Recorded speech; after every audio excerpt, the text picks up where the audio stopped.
In November 1923, the quiet town of Stirling, Ontario became the center of one of the most disturbing incidents in its recorded history.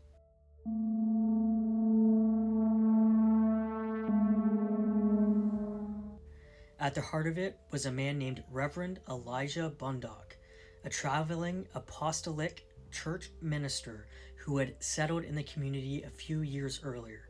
Like many small town ministries of the time, he relied heavily on local support, shared housing arrangements, and a small congregation to keep his work going.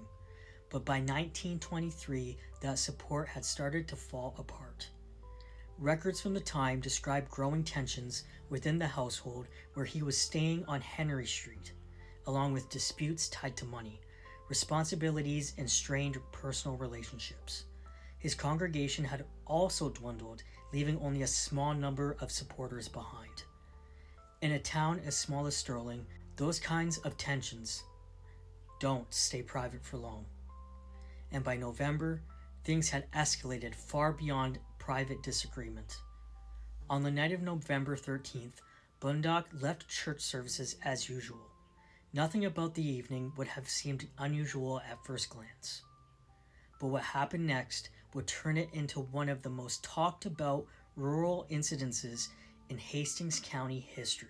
Instead of returning home, he was confronted by a group of local men. This wasn't described as a random encounter. Historical accounts suggest it was a coordinated act, and Bundock was taken from Stirling against his will and transported out of town, into the surrounding countryside. The destination was an isolated rural area near Anderson's Island, and it was there that the incident took a turn that would later be reported in newspapers across Ontario. Bundock was tarred and feathered.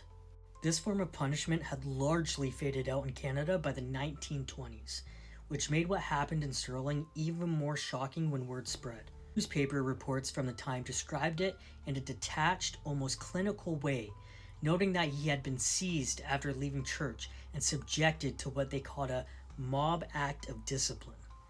At the time, there were rumors circulating in the community about financial disputes and alleged misconduct, which some locals used to justify what had happened. But regardless of the reasoning, the act itself crossed into criminal territory.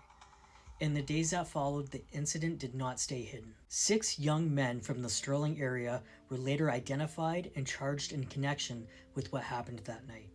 Their names were recorded in court proceedings in Belleville.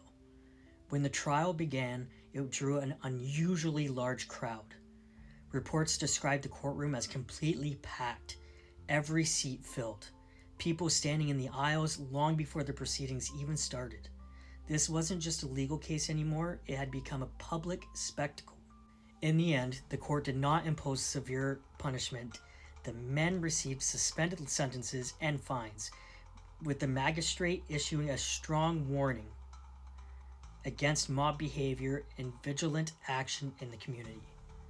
It was a clear message, but also a surprisingly lenient outcome for that time. As for Reverend Bundock, he did not remain in Stirling. After the incident, he eventually left the area and moved elsewhere in Ontario, where records show he lived a quieter and increasingly isolated life until his death in 1949. Although an absurd story, it is a story worth telling. My name is Jackson, and you're watching Northern Horrors.